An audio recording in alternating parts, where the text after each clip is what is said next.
नमस्कार दोस्तों, Mohit Sharma education channel पर आपका स्वागत है। दोस्तों, हाजिर हैं एक और नई वीडियो के साथ। जैसा कि आने वाली 27 तारीख को यानी कि 27 दिसंबर को इन्वेस्टिगेटर का एग्ज़ाम होना है।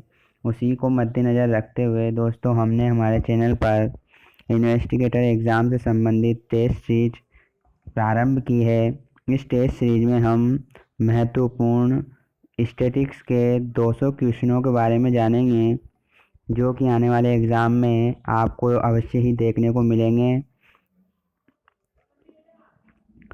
दोस्तों, प्रत्येक दिन आपको इस 200 प्रश्नों की सीरीज में से कुछ प्रश्न आपको डेली पार्ट बाय पार्ट कराए जाएंगे।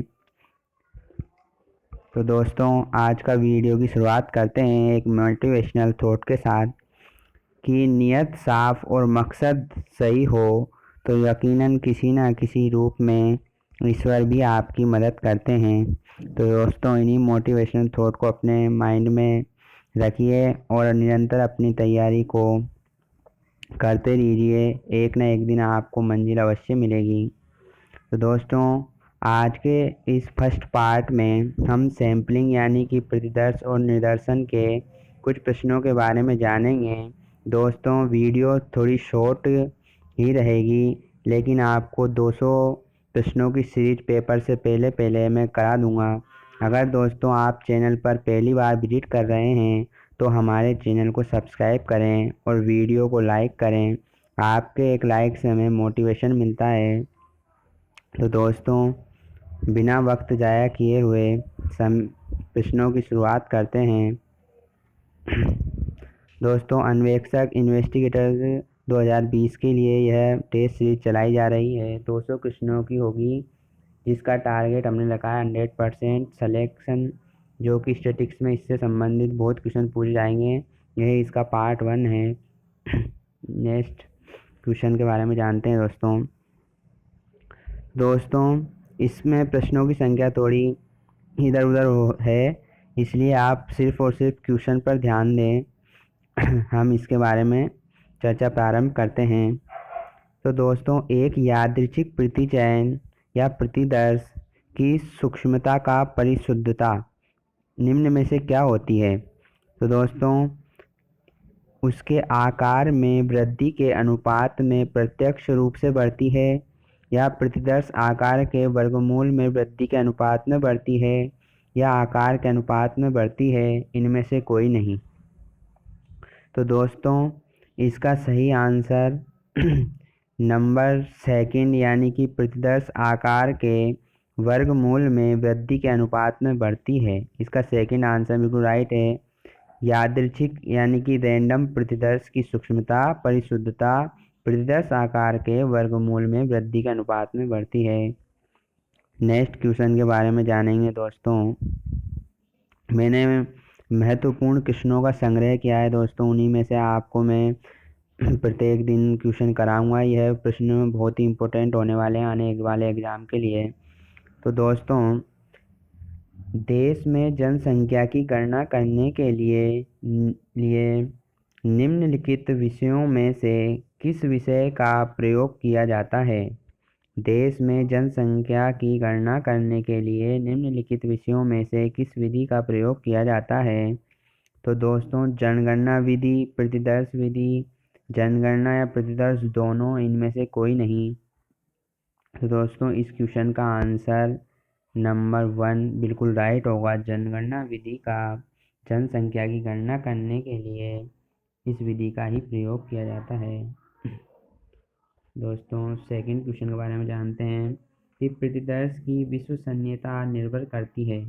प्रतिदर्श के आकार पर निर्भर करती है, प्रतिदर्श की विधि पर, प्रगणों के प्रशिक्षण पर, उपरोक्त सभी।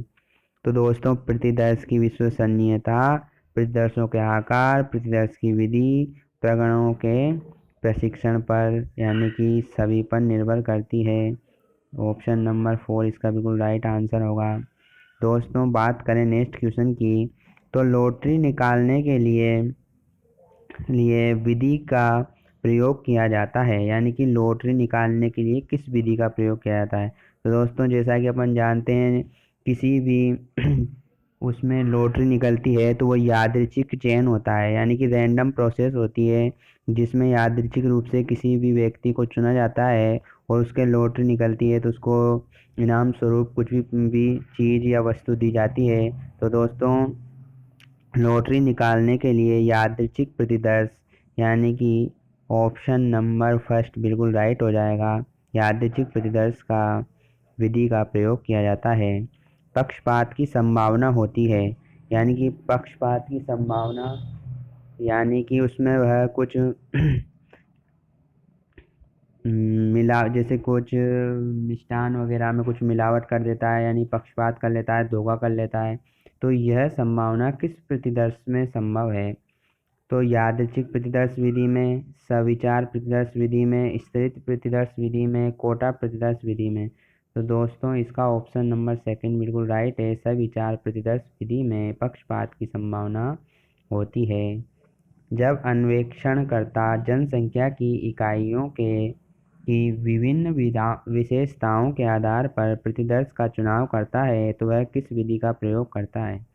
तो दोस्तों अन्वेषणकर्ता जनसंख्या की इकाइयों की विभिन्न शाखाओं के आधार पर प्रतिदर्श का चुनाव करता है तो वह स्तरित प्रतिदर्श विधि का प्रयोग करता है। इसका ऑप्शन नंबर 3 बिल्कुल राइट हो जाएगा।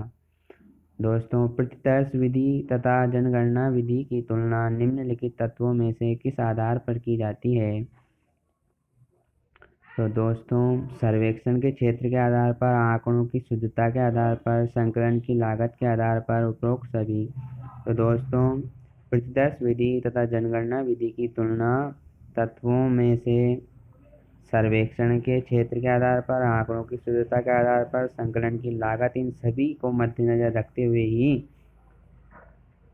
निम्नलिखित जनगणना विधि उपयोग में ली जाती है। तो दोस्तों इसका ऑप्शन नंबर 4 बिल्कुल राइट हो जाएगा। दोस्तों बात करें नेक्स्ट क्वेश्चन की, तो यादृच्छिक प्रतिदर्श विधि के अंतर्गत समग्र की प्रत्येक इकाई के प्रतिदर्श के रूप में चुने जाने के जो अवसर होते हैं वो कैसे होते हैं। समान होते हैं, असमान होते हैं, शून्य होते हैं या इनमें से कोई नहीं। तो दोस्तों यादृच्छिक प्रतिदर्श विधि यानी कि रैंडम प्रतिदर्श विधि के अंतर्गत समग्र की प्रत्येक इकाई के प्रतिदर्श के रूप में चुने जाने की अवसर समान होते हैं। इसका ऑप्शन नंबर 1 बिल्कुल राइट है। दोस्तों नेक्स्ट क्वेश्चन के बारे में जानते हैं। प्रति चयन में अभिनति का स्तोत्र है।